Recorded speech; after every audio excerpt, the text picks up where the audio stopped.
Last night, shortly after 9 p.m. Eastern, Deputy Attorney General Rod Rosenstein released a statement. Quote, Americans should exercise caution before accepting as true any stories attributed to anonymous officials, particularly when they do not identify the country, let alone the branch or agency of government with which the alleged sources are supposedly affiliated. Americans should be skeptical about anonymous allegations. The Department of Justice has a long-established policy to neither confirm nor deny such allegations. Joyce, wow. Have you ever seen a statement like that coming out of the Justice Department? You know, it's unusual, isn't it, Joe? We should all be good consumers, smart consumers of the news.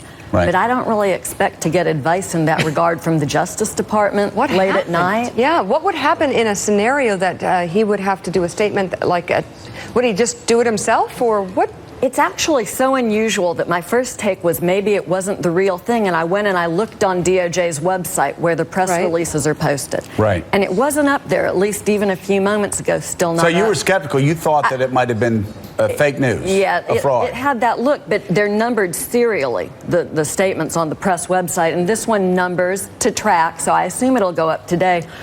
Regardless of whether it was designed to respond to one of the investigation stories we've seen in the last couple of days or something still to come, it won't have the desired effect. It really will focus attention even more so on these ongoing developments. Yeah, any idea what it was connected to? Like, what's the chain of command with someone in his position releasing a statement?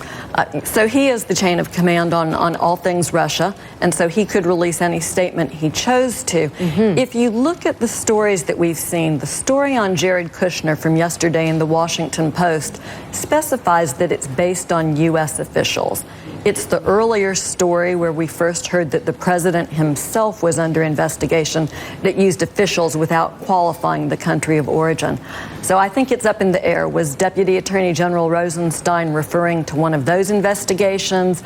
Others have speculated that there's another shoe to drop might today. be one to come, right? Very unusual, very out of character for Attorney General Rosenstein, who tends to be circumspect. So Wow. I'm sorry, go ahead, Mark. How could he not have recused himself, given that his actions are now under scrutiny as part of the investigation? What's the standard by which he would stay involved? So it's fabulous being an armchair prosecutor. I'm really enjoying it a lot more than the real thing. Rod Rosenstein is steeped in the traditions of the Justice Department, and as soon as he realizes he's in a situation where it's incumbent upon him to recuse, we'll see him recuse. I don't have concerns on that score.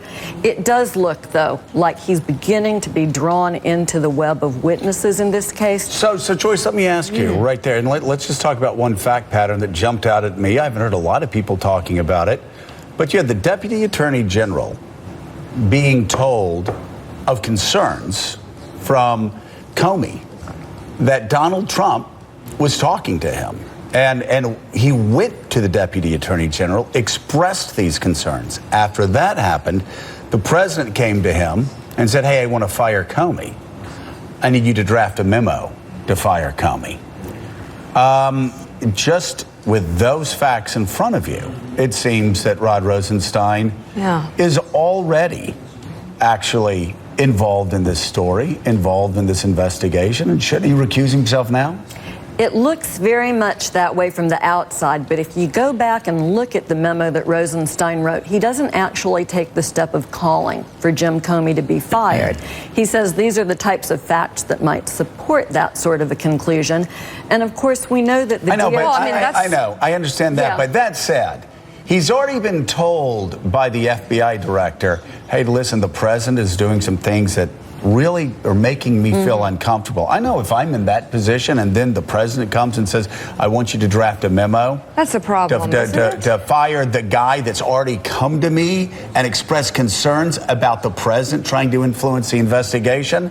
I don't know about you. I'm pretty sure you do the same thing I do. You'd get as far away from that as possible and say, Mr. President, I can't do that.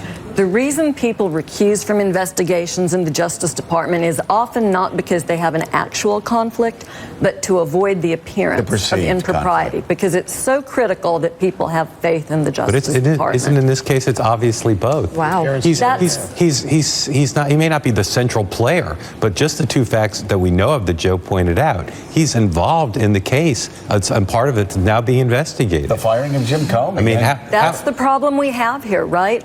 Whether or not he has an actual conflict, the appearance here is now impeding the ability of the American people to trust the justice system. And so I think we'll see him take appropriate action. So let me ask you about the firing of Comey and all the things that were said by the president following the firing of Comey, telling Lester Holt, yes, I wanted to end the investigation, so I fired Comey. The White House spokesperson saying, yes, we wanted the investigation to end and thought this was the quickest way for the investigation to end. The President of the United States telling the Russian foreign minister, well, you know, we had a real nut job that was coming after us. Nothing to worry about now, though. The pressure's off. I fired him. If you were sitting in your office trying to figure out whether to go after, let's say governor in Alabama had done this, and we've had a few governors in Alabama go to jail before.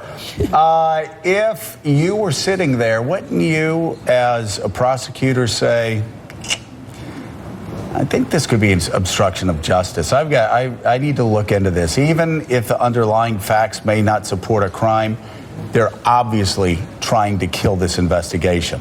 There is no doubt that there's sufficient predication for an investigation to be open here. And it's interesting because we heard after Mueller met with the Senate Intelligence Committee yesterday that they were deferring their investigation to him. So they're in essence waiting for Mueller to give them a report. Obstruction, the statutory language is a little bit difficult because Congress never contemplated a president engaging in obstruction.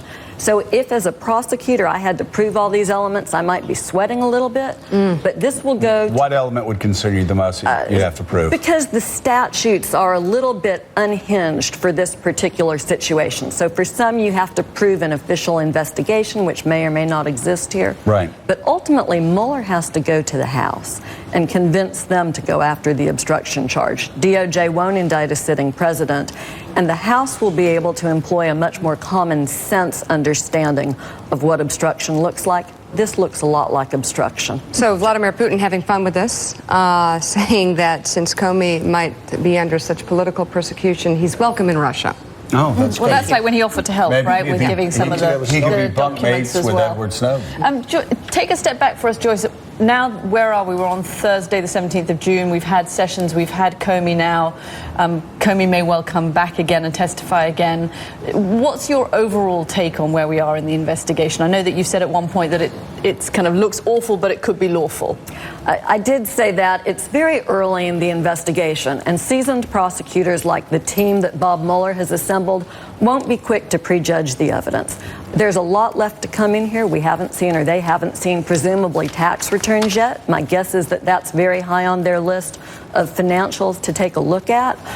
Bob Mueller has brought over Michael Dreeben from the Justice Department. Dreeben is the legal expert. He will be looking to see what statutes people haven't considered that might be a fit here. So he's brought together, we've heard, laymen have read that he's brought together the A-team, brought together the best of the best. Yeah.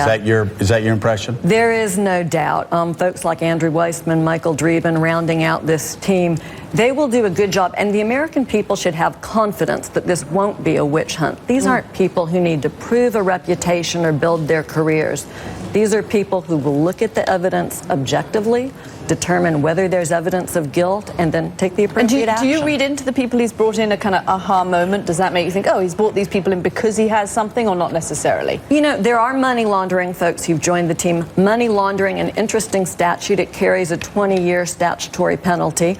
The most serious, potentially, of the charges that are being looked at, unless there's a treason charge someplace tied up in the mix. So we won't know about money laundering, or I should say they won't know until the end of the investigation when they see where the proceeds are, but that's certainly on the radar screen. Joyce right. White Vance, thank you so much for being on And this roll morning. Tide. Please come back.